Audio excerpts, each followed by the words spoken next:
Welcome everybody. Men's doubles this evening, Argentina, Chile. I'm not really sure what they're discussing, but they're talking to the Chilean coaches.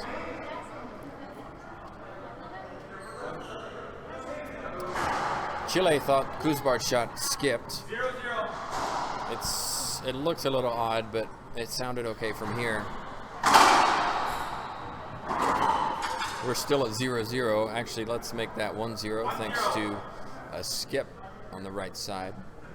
Troncoso looks to the right. Goes with a high lob down the wall. It's a pretty good one. So on the right for Chile. Troncoso.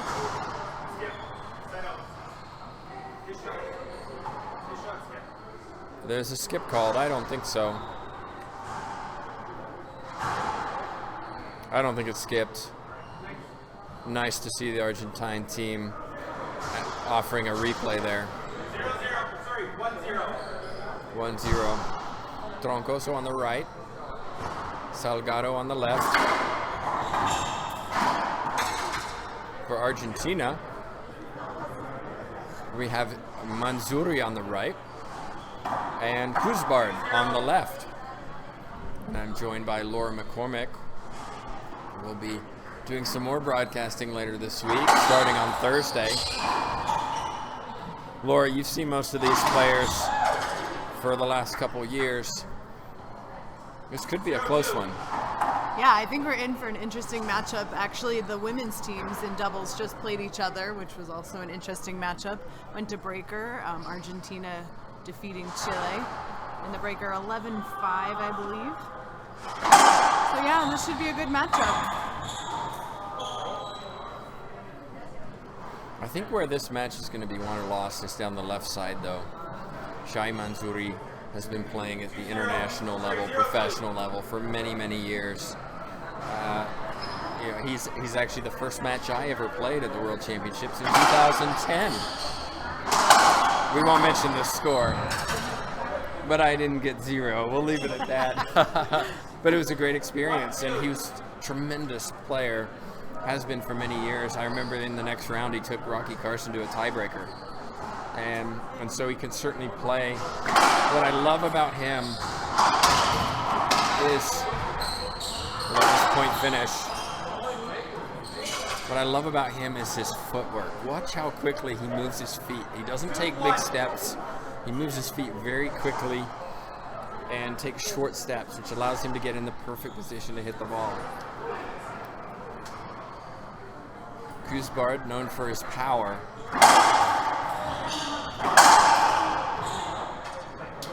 Replay called. Kuzbar doesn't like it. I think that's the right call. 2-1. We're at 2 serving 1.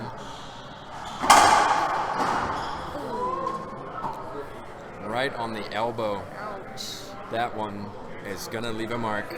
Right on the elbow, and Salgado is a lefty too, so that's his swinging arm. Yeah, Kuzbar just swung at it wildly. Just trying to hit the front wall. That could cause problems in a day or two, though. That can cause a little swelling. 2 bounces called by himself, Salgado. That's good to see. 2-1. Troncoso plays on a professional tour. He's a student, graduates in May, right? Yes, he's almost done at school. He's from Santiago, Chile, but he currently lives in Stockton, California, where he's finishing up his degree in the culinary arts. I saw him busy with a history paper the other night in the hotel, so it's tough trying to be a professional athlete at the same time as having to still do your studies. So credit to him for being able to do both. Yeah, if you don't find him at the club this week, you'll see him down in the hotel lobby working on his homework. 2 serving 2 right now.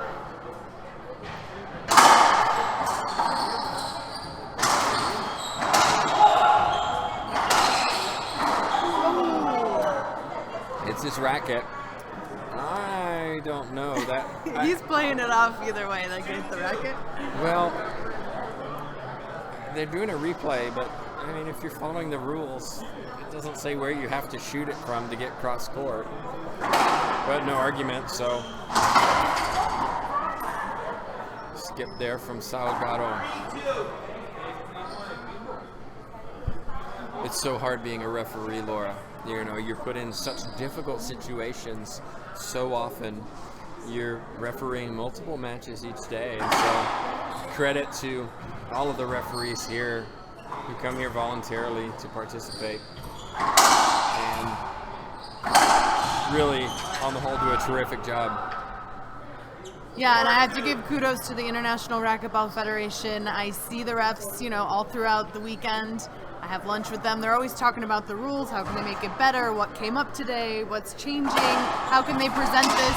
And I really applaud them on wanting to put the best face forward and do everything they can to keep the sport moving forward and keeping it fresh. And our keeping it fresh. Referees keeping it fresh. Oh no, surely not. How are they going to replay on that? Well, Salgado didn't swing because he thought Kuzbard was there. Kuzbard was no way near, and so you could call it a safety holdup, and that's probably the right decision.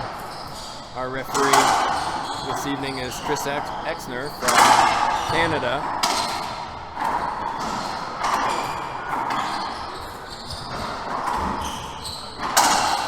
Through the legs, Salgado.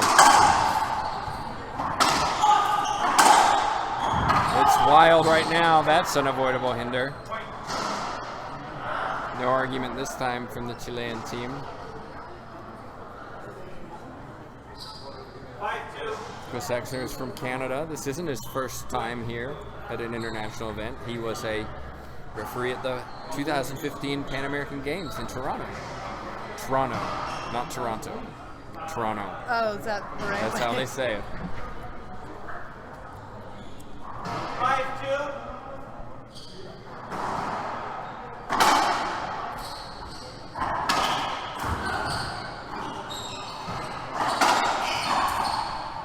Skip off the racket of Kuzbard. I think that's what you're going to see, Laura, is Kuzbard hits it with power. Sometimes he doesn't have the control, though, and is known for the skips as well as the rollouts. 2-5.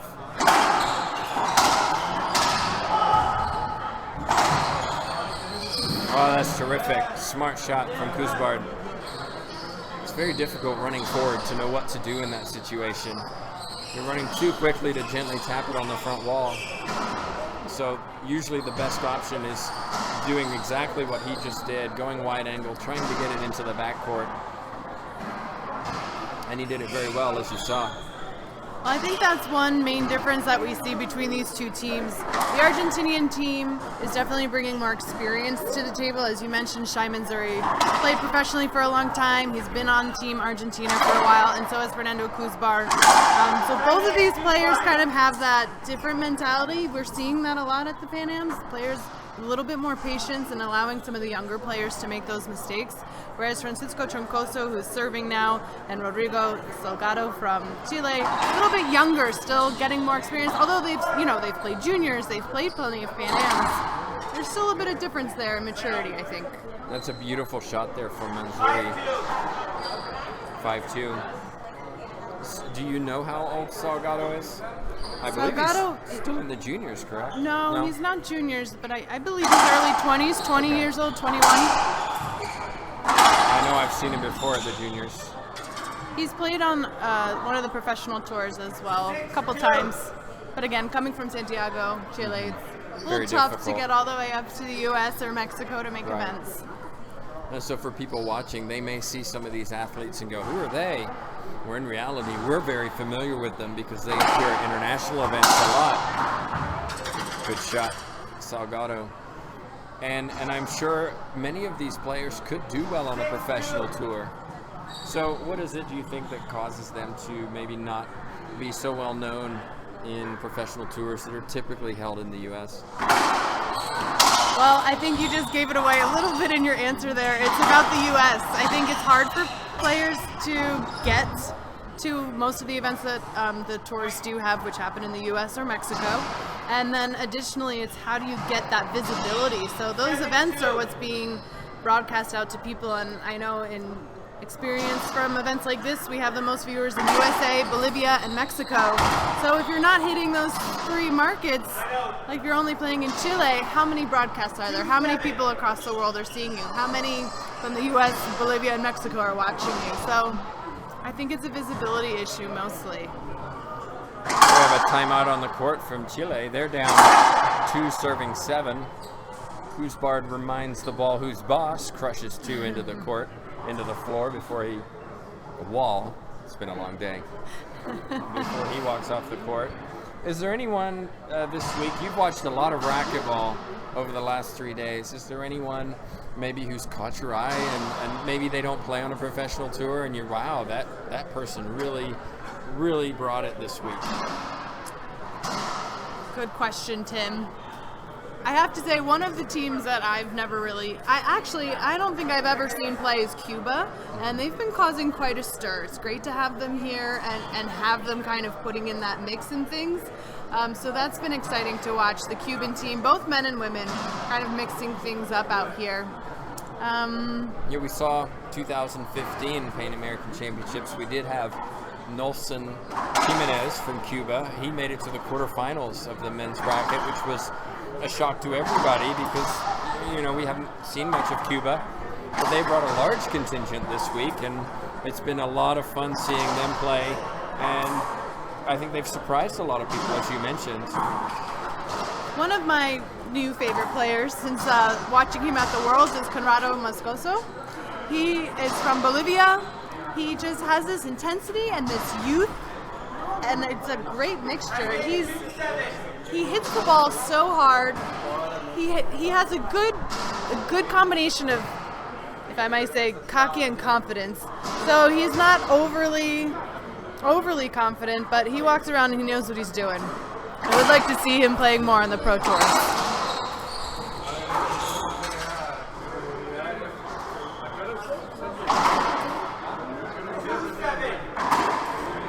Two serving 7. I think the one player who's really impressed me this week so far is Andres Acuna from here in Costa Rica. And he's been on the main court 3 times, which we've streamed him 3 times. So I've got to see him 3 times. And we'll let this point finish. It's pretty wild right now.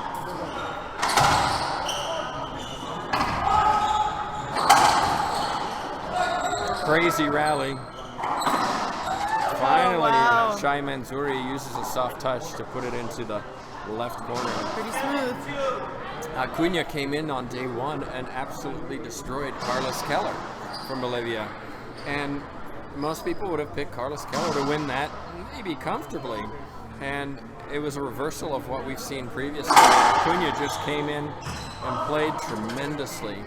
And then he followed it up yesterday, taking out, I believe, Shai Mansouri, and then today, Honduras, and he won very comfortably.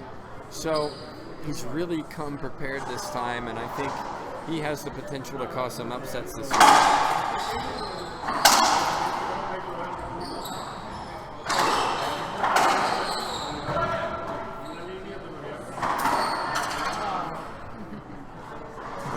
Player we might want to keep an eye on from the women's side is Natalia Mendez. I don't know if you can see. No, you can't. She's down on the left. You can't quite see her on the screen. She just finished her doubles match and is stretching. She used to play for Bolivia and now plays for Argentina. Yeah, she's been really strong so far this week at the Pan American Championship. And she has experience. I remember I commentated on her match at the finals of the 18s World Junior Final, and she won that final pretty comfortably. And before the match, I gave her a little interview just to find out a little bit about her.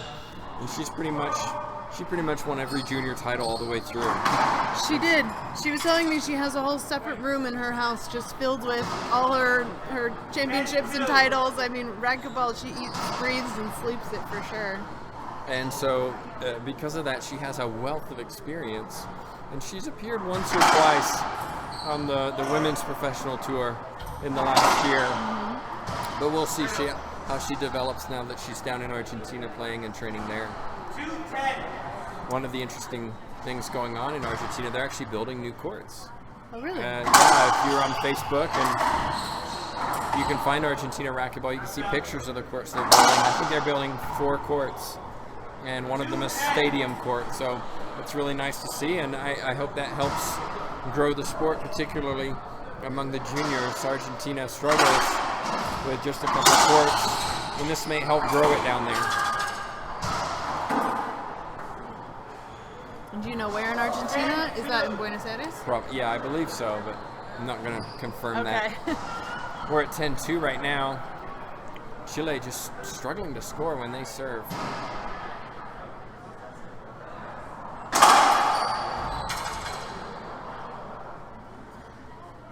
Second serve.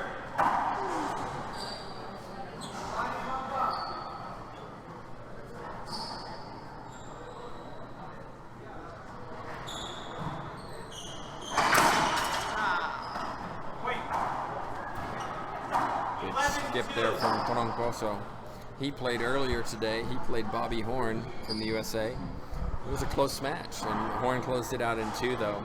He may be feeling a little bit fatigued from that effort. It was quite a match to watch.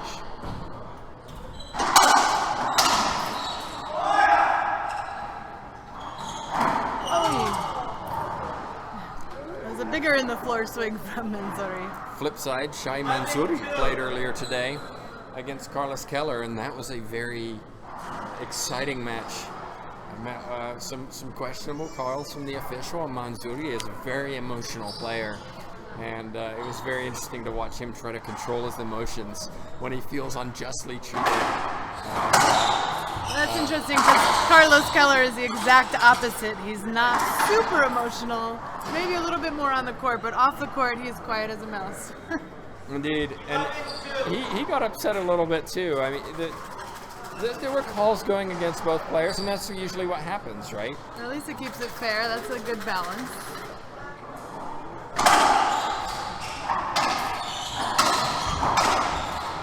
There's a good shot from Salgado. 2 serving 11. 2-11.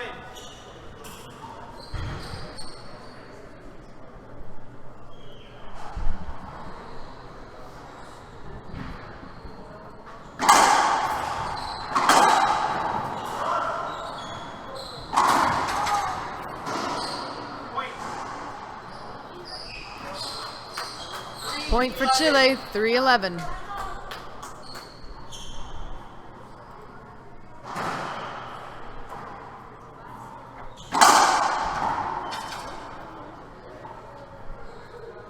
Second serve.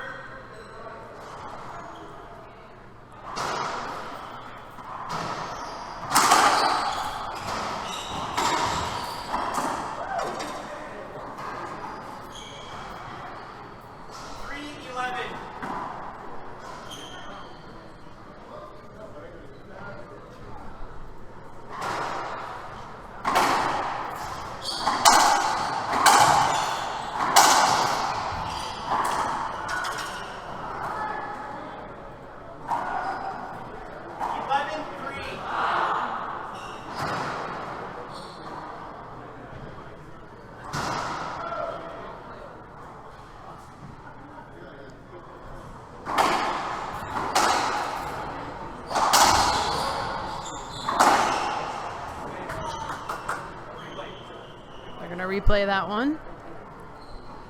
11 replay.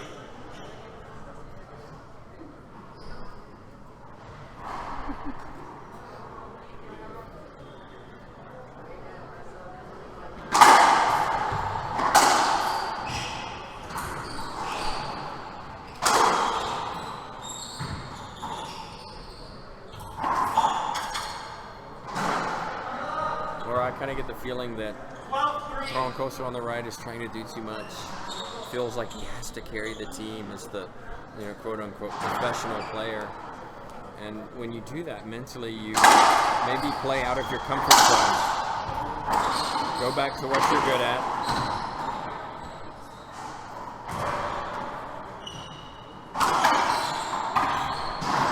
Oh, great get.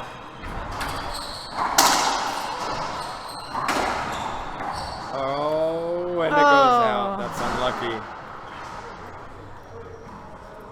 We saw that a little bit in our women's doubles match between Mexico and Guatemala, where Gabby Martinez was, just taking 75% of the shots, if not more.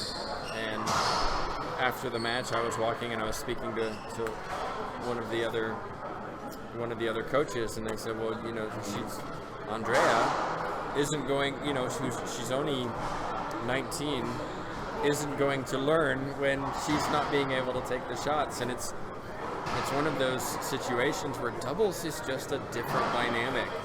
Singles, it's all on you. If you win, you get the credit. If you lose, it's your fault. And with doubles, you have to work together. And sometimes you can just see they're struggling, or I don't trust you. Right. And so if you don't trust me, then now I don't trust myself because you don't trust me. And now I'm going to make a mistake because I'm thinking about the fact that nobody's encouraging me to take that shot. It's, oh, go to the ceiling, or let me have that shot. And it's just a different dynamic. And really there has to be that confidence in, no, just keep doing it.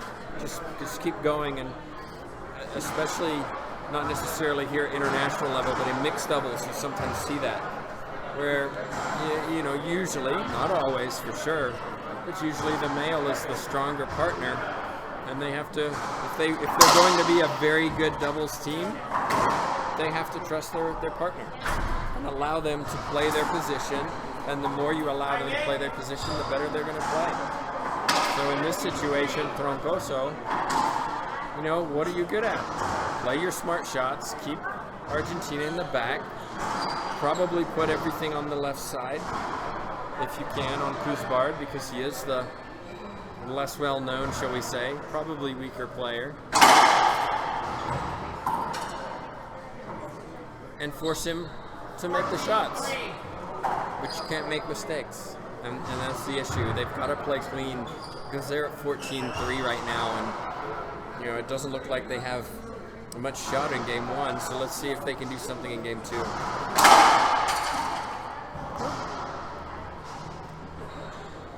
Well, I think, and like you said, it's so different between singles and doubles, and so maybe you haven't played that much with your partner, you still have to build that kind of rapport, and maybe you're the type of player that clams up when you're not doing well. Maybe your partner doesn't know that.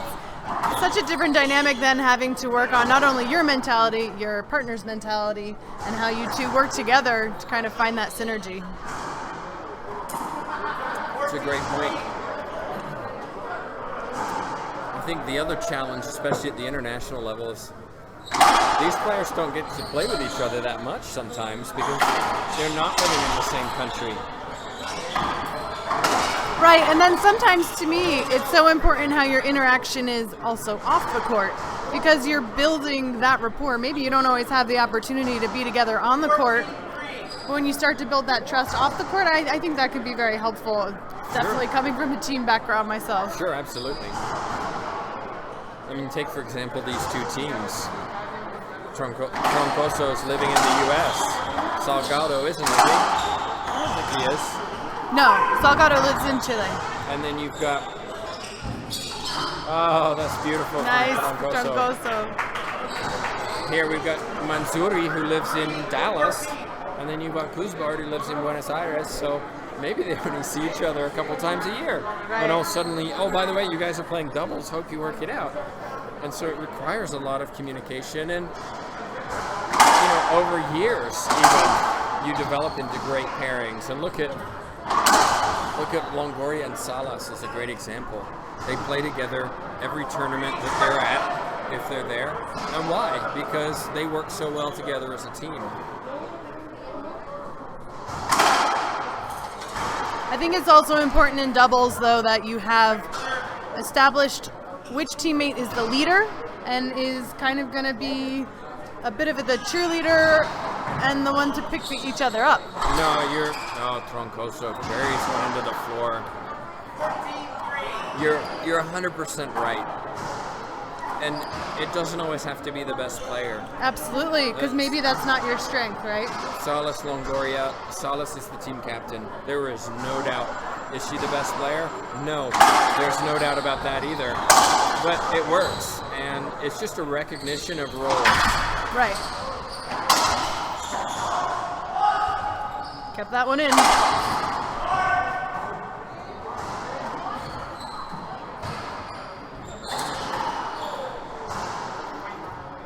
You hear a lot of communication coming from the Argentinian team too, mostly from Manzori, who I would say is the leader on this court, or on this team on the court. And I think that's a key for a lot of successful doubles teams as well. I hear Salas and Longoria do it for the women's team in Mexico, and I think that plays a large role overall.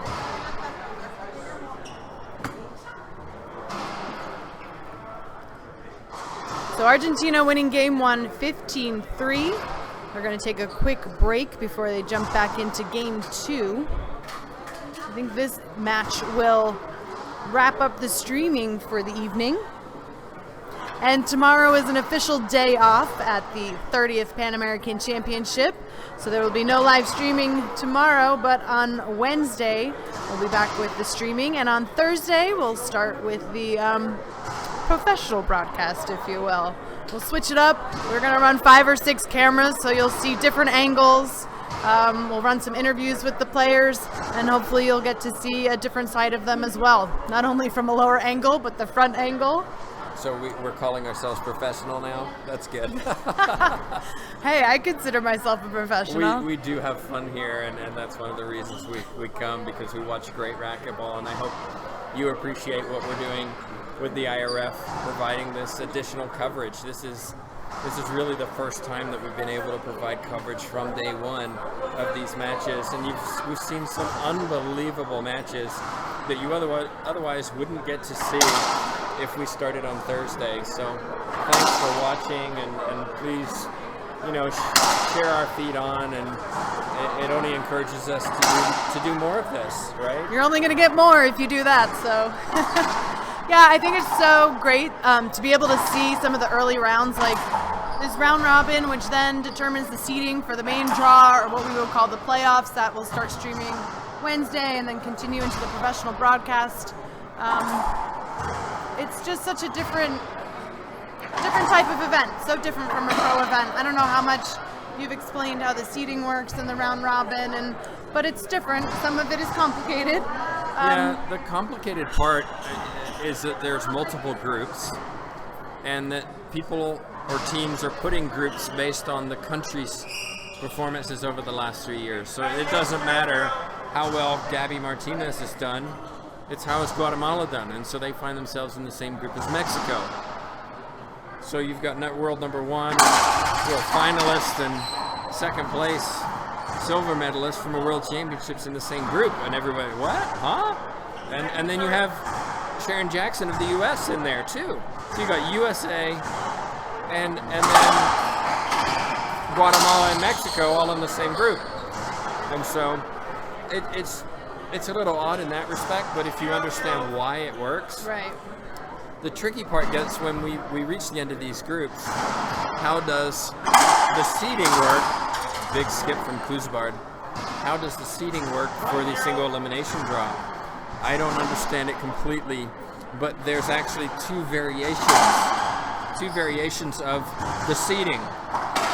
And the reason there are two variations of the seeding is, wow, nice shot, Troncoso.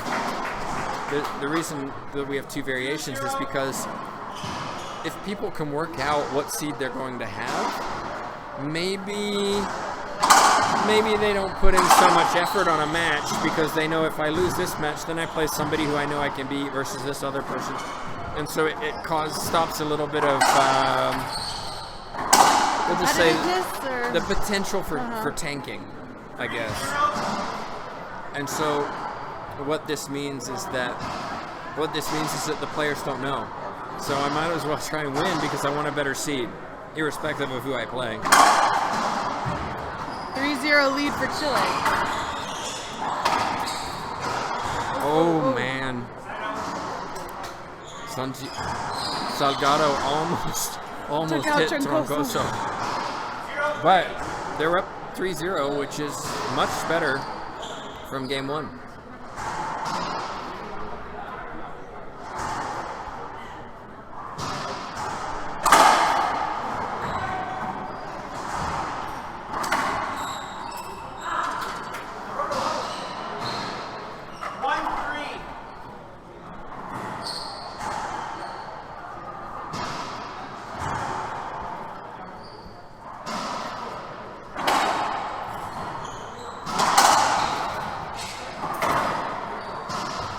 So I mentioned the skips from Kuzbard, and we've seen a couple in the second game.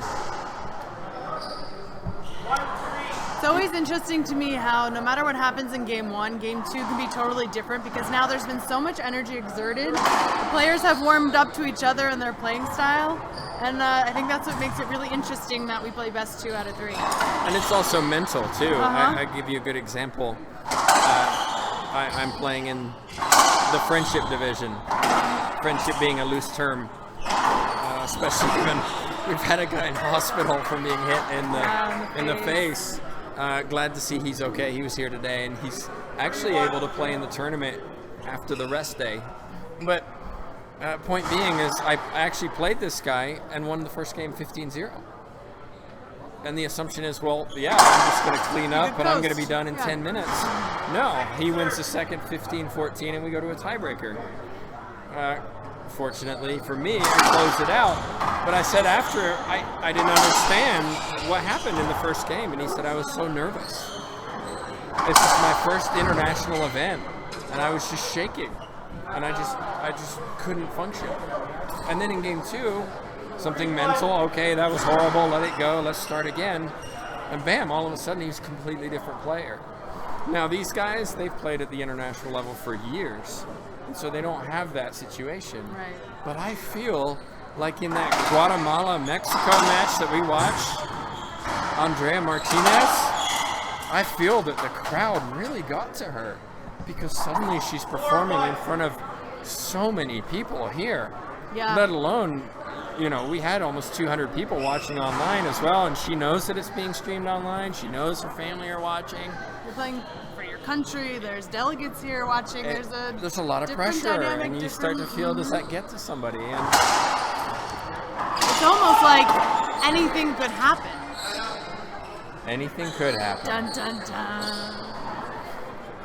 Put that on your gravestone, McCormick. So general. 1 serving 4. Good to see Chile as a neutral here, fighting back. Maybe we can have a tiebreaker.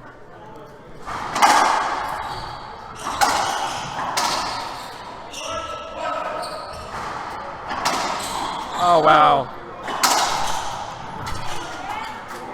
Smart from Kuzbar down the left side.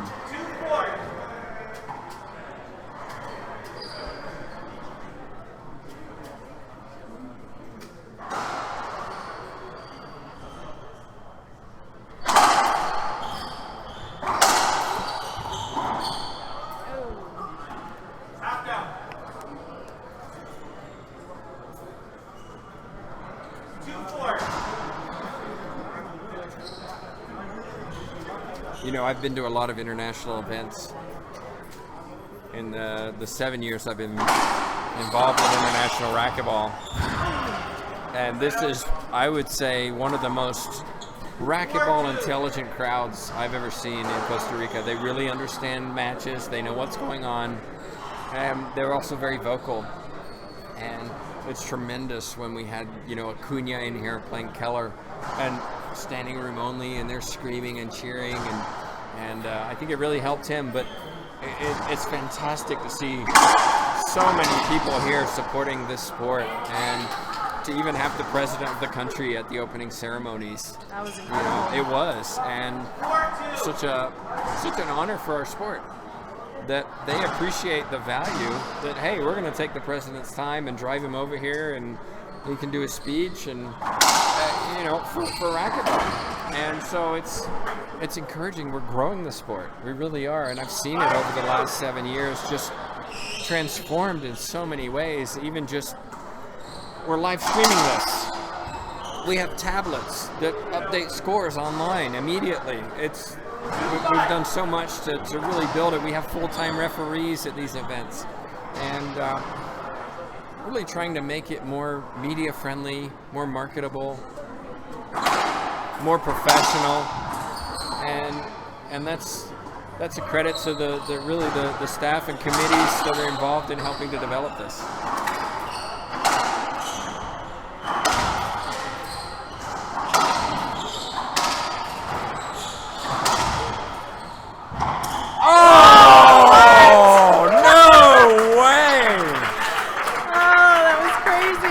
Mansouri's gonna capture that one for his highlight reel. That was awesome. I hope you appreciated that at home. Good grief.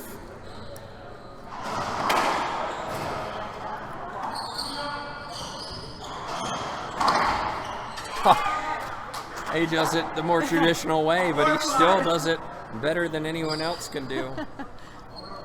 Ooh, flat rollout pinch. Incredible.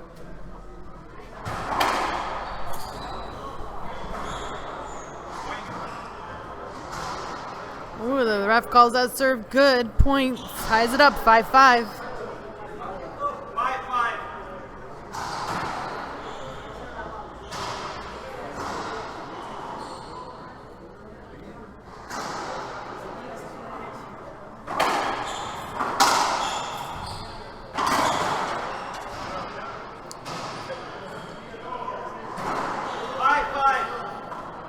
Half out. Shai Mansouri serving.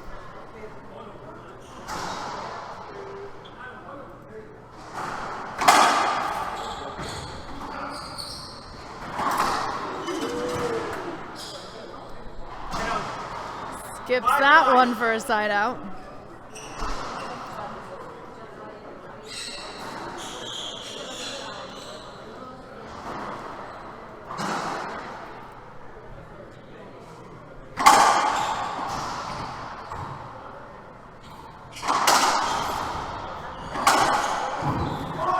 Nice get from Troncoso.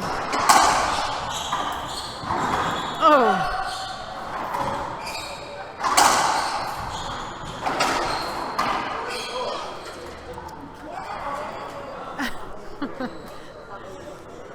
Interaction between Mansouri and Troncoso. Well, I was just on the chat box looking at who's on there and what they've been saying, and I think they appreciated Mansouri's little between the legs rollout. He's playing really well right now. Chile needs to focus on Kuzbard, who skipped a few. Thanks to all of you who are watching. A few friends of mine, as far as India, Laura, who are watching this evening. So, might not be evening over there, but thanks again for watching. We appreciate your support.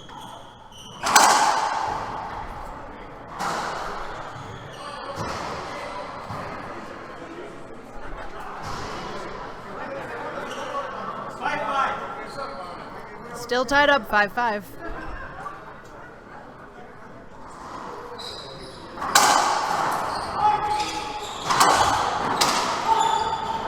Oh, a ball hitting Kuzbard. Point for Chile. 6-5. I really think that if Chile want to claim this second game, they just need to put everything down the left side. Shai is just too good right now. He's very quick. You see how quickly he bends down to get balls. I spoke to him earlier this week. He's had some knee problems, had some pretty serious treatment. And nice from Salgado. And he said he's feeling pretty good this tournament this year. He's a pediatrician in Dallas.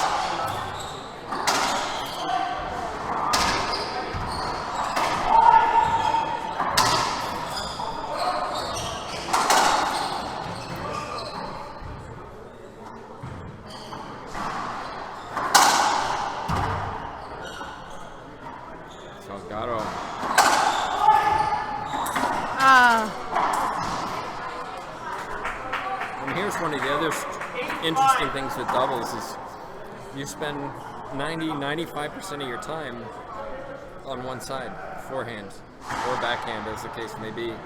And then suddenly, all of a sudden, you have to hit the other side, just like Manzouri did there, and you just haven't hit a backhand for quite a while, and it's just And so sometimes you get that mistake, which is often why players will try and jam serve or serve down the middle to force players to hit on their weaker side, as it were. Yeah, such a different strategy for doubles in that way. 3 points in a row for Chile, served up by Francisco Troncoso, and Argentina calling that timeout.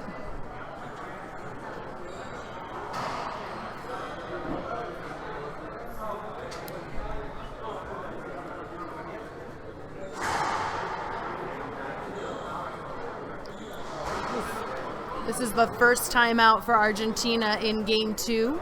Remember, Argentina won Game 1 15-3. Now, I think it would be really interesting if this doubles match went to a tiebreaker, not only because it's been an interesting matchup, but because it's similar to what we saw in the women's doubles right before this. It was Argentina and Chile. Argentina won Game 1. Chile came back to win Game 2, and then they ended up winning in the breaker. So, kind of fun. Yeah, and that's one of the reasons why we have tiebreakers, right? Because we want to find out who the winner is, but momentum changes throughout the match, whether it be energy, whether it be somebody getting hot. That goes out of bounds. That'll be a loss of rally for Chile. Yeah, Manzouri with a lot of heat on that ball, and Salgado couldn't handle it, hit it out. It's very, very humid in there tonight. We use a propane green, which is quite quick. Combine that with the cement walls, and the ball really does fly.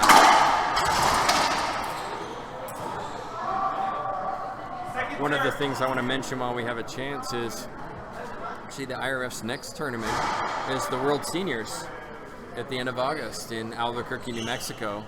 I know some people watching have been there and played in it, and I'm one of those people, and I have to admit it's the most fun tournament that I attend. It's a great time. Play people your own age, with the same ailments, with families, with jobs. You're not... Well, I have to admit, my whole life I thought 55 would be the earliest I would have to consider calling myself a senior. My first year at an international event, I find out I just turned 35 and now I'm eligible for the seniors. What? I wasn't expecting to fall into that category so soon. So we'll see you in August then, Laura.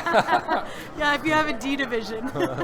It's a tremendous event. We get a couple hundred people coming from all over the world and playing in age divisions, in singles, doubles, and mixed doubles. And truly, those who come tend to come back because it's a memorable experience. It's so much fun.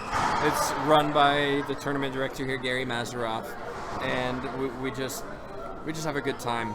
And I've seen that through the pictures, obviously. I follow the International Racquetball Federation on Facebook, and it looks fun. It looks like so much fun. You can just see it in everyone's smiles. They're just beaming. And I would love to come to that event, actually. I'm going to have to do some serious training.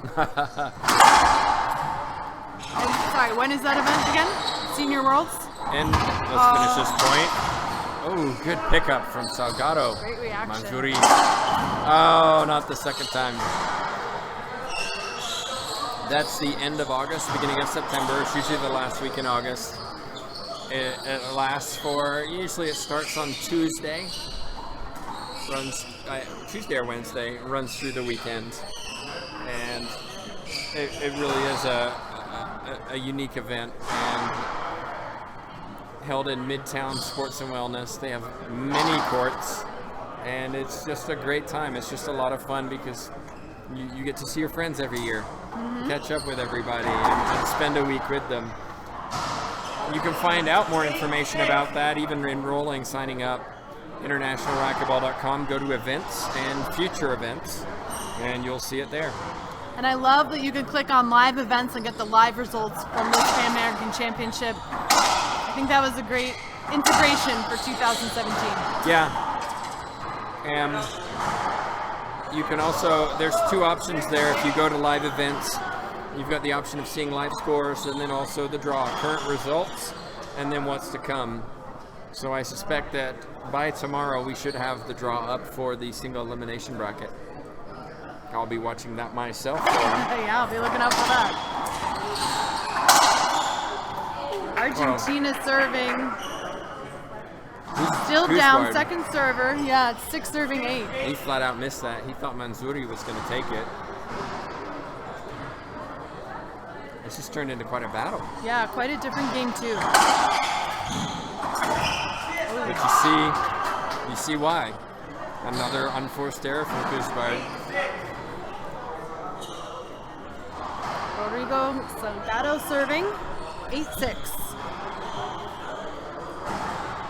For a long time, Manzouri played doubles with Dani Maggi, son of the IRF president. And he's not here this week. I'm not sure why, but his wife is, Veronique, and she's playing in singles and doubles for Argentina. I don't know about a replay. Doesn't matter if you jump. Really depends on the angle that Kuzbard was hitting it. But back to my story, she's here with her baby. That's just incredible to be able to play at this level, spending all this time taking care of your child as well. It's such a job. And so really credit to her for making the trip and being a mom full-time here while playing. It's pretty amazing. Well, and one of the things I love coming to events like this is seeing the teams really step up. I think we see a lot of the Argentinian team and the support that comes along with the Argentinian team. And you'll see them all carrying around the baby, and it's outstanding to see that type of teamwork. She still gets a big kudos though. This is a wild rally. Oh, good hands, Manzouri. What a great rally. Troncoso jokingly swats at Manzouri. Salgado looks a little winded.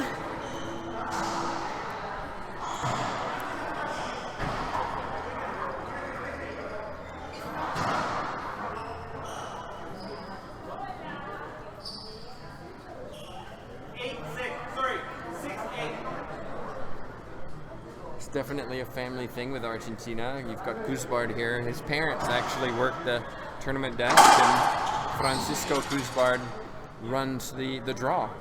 And so he's in charge of updating the scores and all of that. So really a family affair in Argentina for racquetball.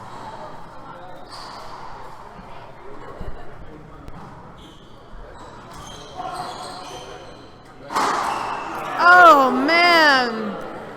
Kuzbard nails Troncoso right in the backside. We've seen a lot of balls hitting bodies in this match so far. Looks like they're going to replay that. Oof.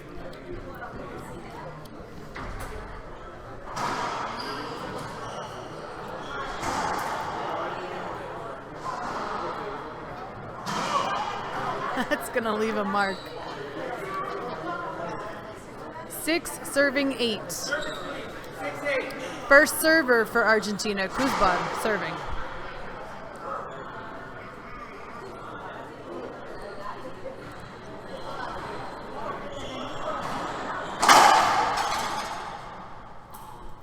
Second serve. Second serve.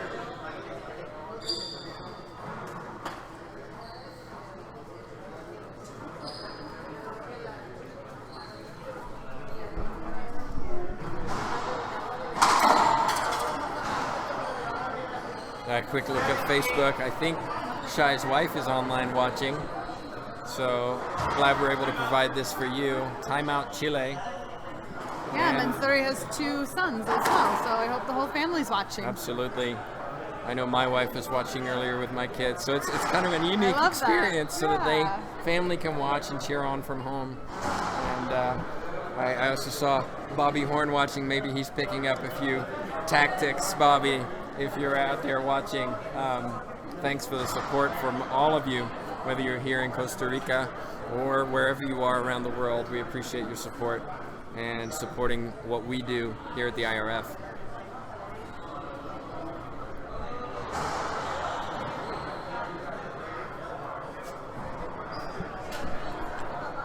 Bobby Horn defeated Francisco Troncoso earlier today in 2 straight. That was a really tough match for both of them, especially as they know each other so well.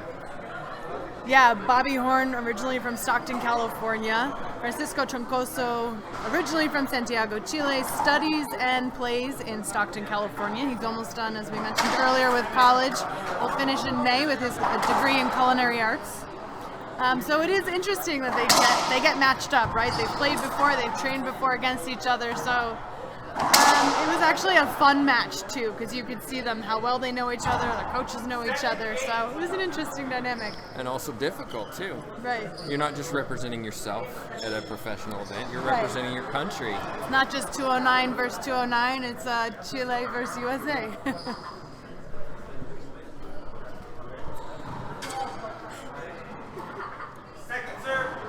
Second serve. We're at 7 serving 8. 7-8.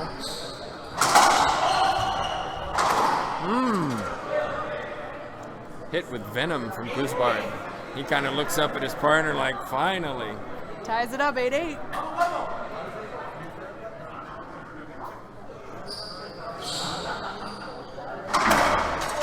Oh, Troncoso puts one in the floor. Suddenly Argentina have a lead. Laura, Chile have brought a huge group of players this year, and it's been great to see, and primarily juniors. Right. But we also, at least I also, have seen quite a few in the friendship division, some of whom have come here just to play in that division. So it's been tremendous to see so many Chileans able to walk in the opening ceremonies and represent their country. Yeah, that is great. Nice to see the juniors coming up and playing, so we know there's some development there, and then to see the support from the friendship division, that's outstanding. Great get from Salgado.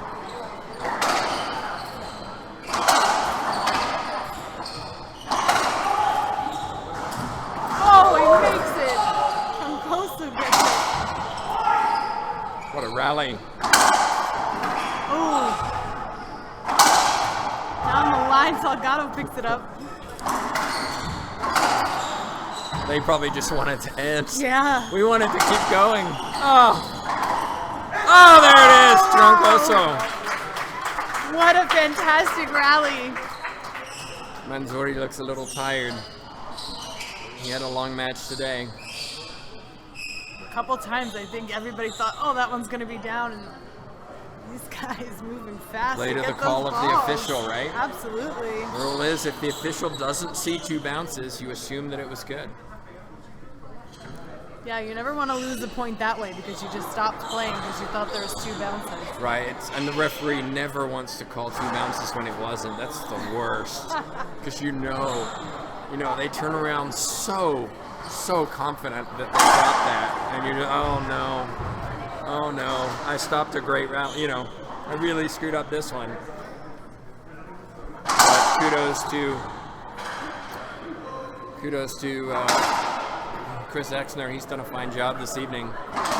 Okay, so I wasn't sure if it was a timeout. I was surprised Chile was still on the court.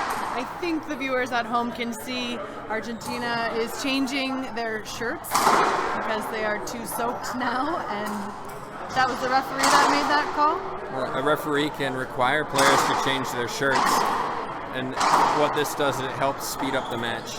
Right, because now when these players are diving and leaving everything on the floor, they're not leaving behind as much sweat. At least for a little while. Yeah, for a couple points. I'm surprised though. I would have asked Chile to change their shirts. I was thinking that's coming in pretty close there with the Chileans.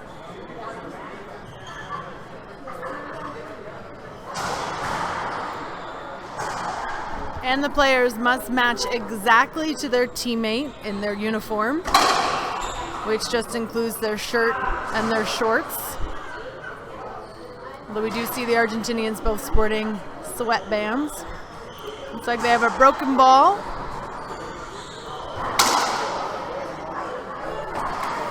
Argentina leading 10-8. And Shai Manzuri will serve.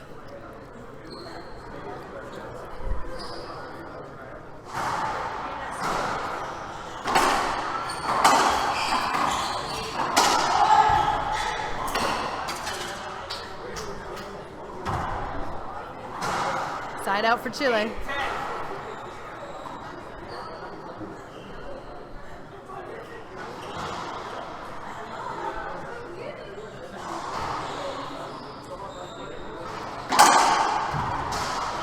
Long serve. Second serve.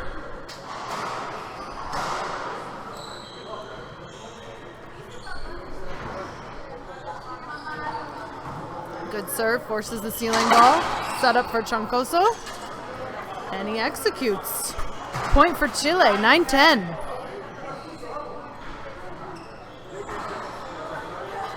Looks like Salgado's going to stick with that same serve. A little too far off the wall, he sets up Kuzbard.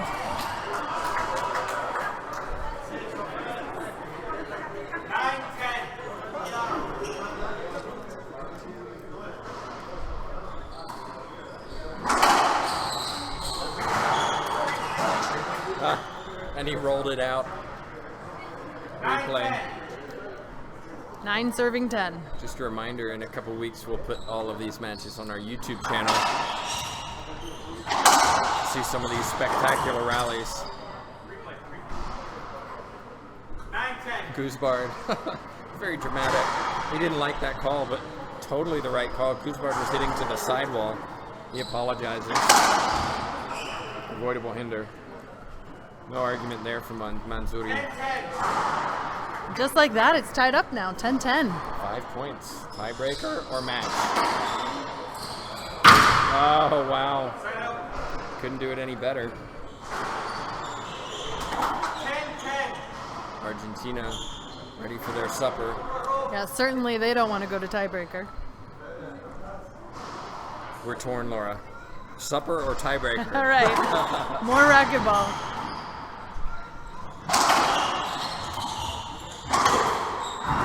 Oh, terrific. Oh, it still looked going. like the ref was knocking on the door. Keep playing. That was confusing though, because he raised his hand, he looked like he was about to knock on the door. That's why Salgado stopped, and then it caused more confusion out on the court. Well, Ah, the issue is that the referee didn't call it. right. Right. But he also held up and he made the motion, but he never hit the glass. Right, and that's a mistake on his part. Yeah. So that's a replay I would expect.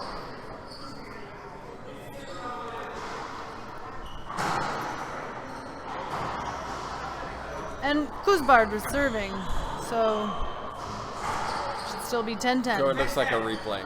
I'm pretty confused, but I think that was the right call though, because I think there was too much Yeah. confusion out there for everyone. So, but there's the rule: don't stop until you hear the referee, right? but it's even if- unique. He was going for it. He made the motion. It Yeah, just but didn't you connect. You just gotta keep playing, because It's hard. I don't know. what if he wasn't tapping the glass? You know? What if he was just waving? I don't know. 10-10.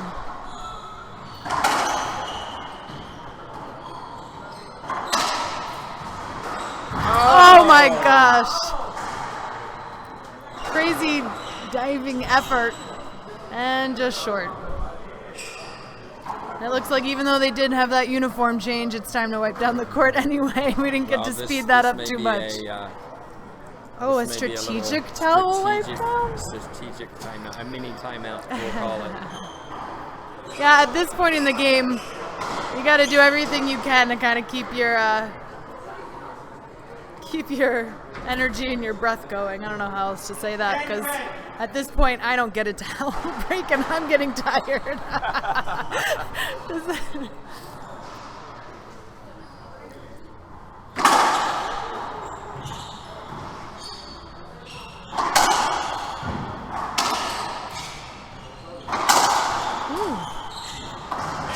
Oh, off-speed shot from Troncoso for the point, 11-10. 11-10.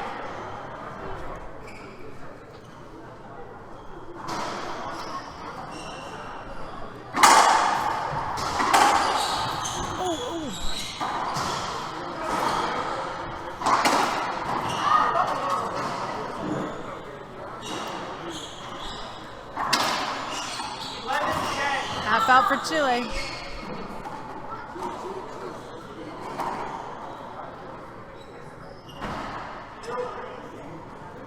So it's 8:37 here, Costa Rica. We're on Mountain Time. Is that right? Mountain Time. Oh wow. Big skip, Salgado. Look at him. He knows it. 10-11. And there's a match scheduled after this, Costa Rica. And they're playing, let me check real quick. Guatemala. Guatemala, thank you. So that could be a late night if this goes to a tiebreaker. Depends on what your definition of a late night is. I'm just kidding. Depends whether you've had supper or not, Laura. I'm getting a little punchy over here, I think. And Argentina ties it up 11-11. Yeah, I hope you're enjoying this, everyone. We certainly are. It's very muggy in here.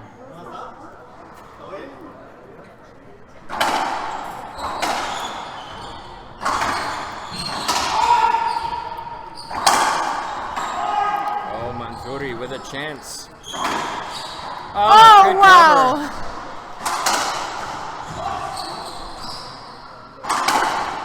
Oh, yeah, Oh he my got gosh, it. Chile keeping it alive. Oh, that's great. Oh, outstanding rally. Holy moly. Broncoso leaves a swimming pool behind on the floor. Look at that wet spot. Some great defense from Chile and It was. attacking from Argentina. Yeah, it was. And ultimately, the attacking play worked. Kuzbard went cross court. 12-11. They are fighting to end this for sure. They really want to be done with this. Yep, looks like Troncoso is now forced to change his uniform.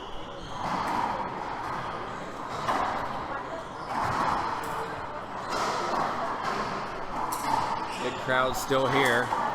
They're waiting for the next match, of course. Home favorites, Costa Rica.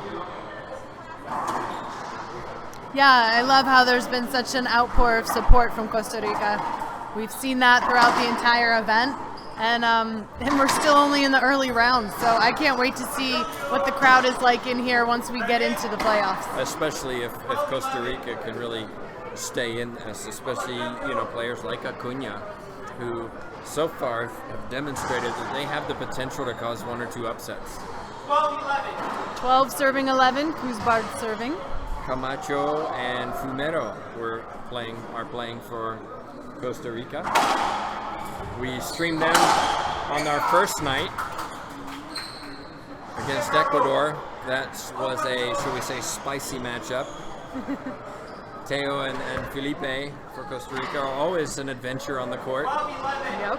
Yep. You always get entertained. I interviewed them in the World Championships, and they won in a tiebreak, came back from behind, losing game one. I asked what he should have taken that shot. Why didn't he swing? I feel like that was weird.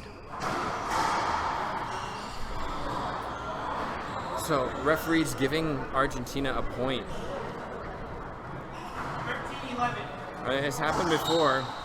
Kuzbard was nowhere near. Really, it's the right call. He's got to swing that. Yeah, I'm surprised he didn't swing. Anyway, I interviewed them, asked them, what happened? Why did you turn it around? What caused it? Oh, we stopped talking to each other. He went this way, I went that way, and we just played.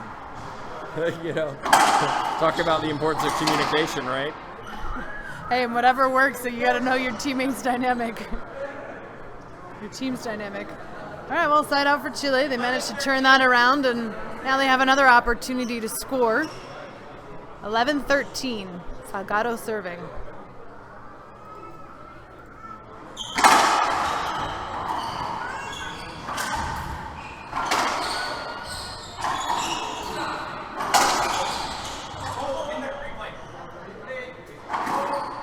right, they'll replay that one. They got jammed up in the back of the court following that ball around.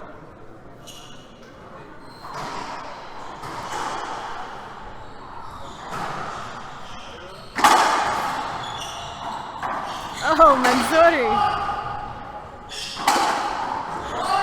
Good reaction from Salgado.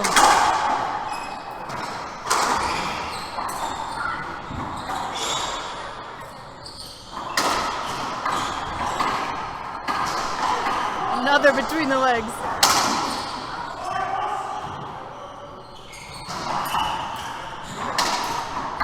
I almost can't watch. Incredible. Oh, Kuzmar. Man, What the a rally. intensity on that rally. 11-13.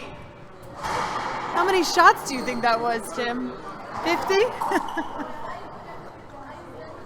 It was a lot, and I think these players are going to be tired this evening when they get back to the hotel. They've really given everything. Round robin match, they're still in the draw if they lose, and yet they're doing everything they can. Look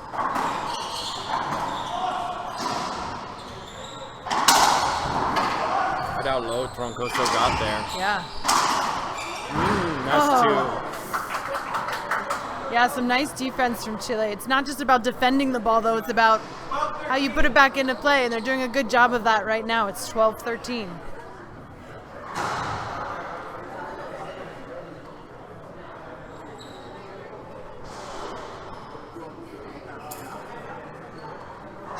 This is a tough point of the match.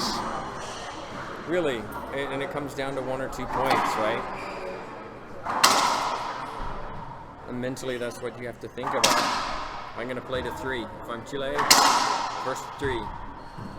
That Argentina need 2, but, you know, stop thinking about 12 and 13 and just focus on next point. I want 1 point, 2 points, and 3 points. Let's go.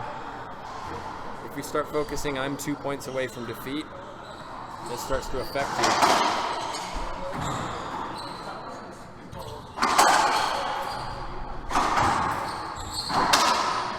Whoa.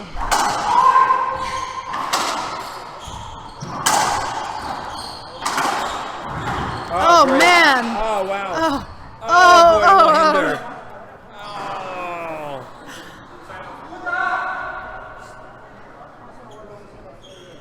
Oh, unavoidable hinder, so a side out. It's just so disheartening as a player to know that you just really messed it up. Yeah, you can see that on Salgado's face. It's so much more than just losing that point or a rally. It kind of has that double whammy if you just really messed up. 13-12. Argentina leading.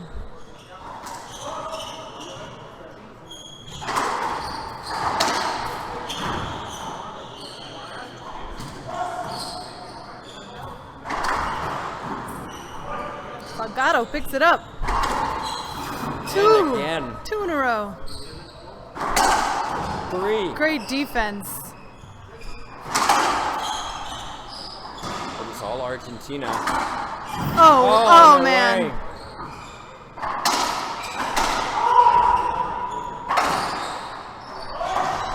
Keep it in. Manzuri right up the front court. Oh, wow. Oh, man. What a shot. You gotta love his confidence, too, when he goes up there. There's no question when he approaches that he feels the pressure of that shot, you know? He's got tremendous hands. He hits it quite hard, but he also has tremendous hands, and he has the ability to hit any shot. If he didn't, he wouldn't have performed at such a high level for such a long time. He takes care of his body. I know he does a lot of stretching, yoga, weight training to stay as athletic as he is. I'm not sure exactly his age, but he's around 40. And so that's impressive to be performing at this level like that.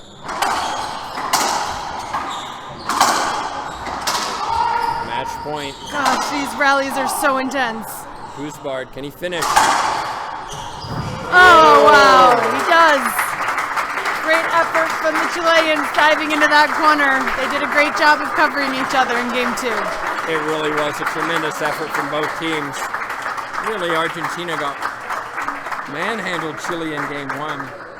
Second game, though, was a completely different story. Chile led early. Argentina slowly clawed their way back.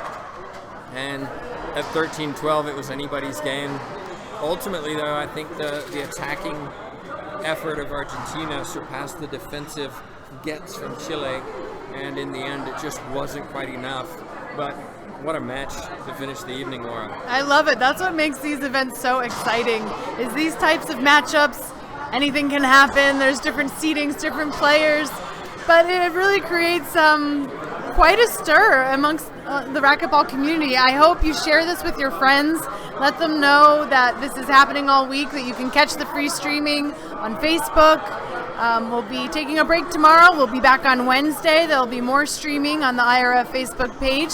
Then on Thursday, Friday, and Saturday, we'll have the quarterfinals, semifinals, and finals with the professional broadcast, if you will, which we will also be connecting to Facebook.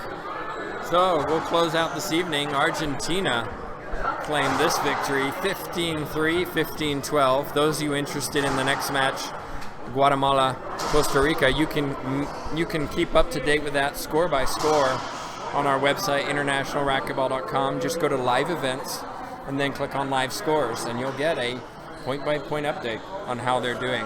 So for now, Laura, thank you so much for joining me. Thanks for having me. And this is Tim Baghurst. Thanks for joining us, and we'll see you on Wednesday. Buenas noches.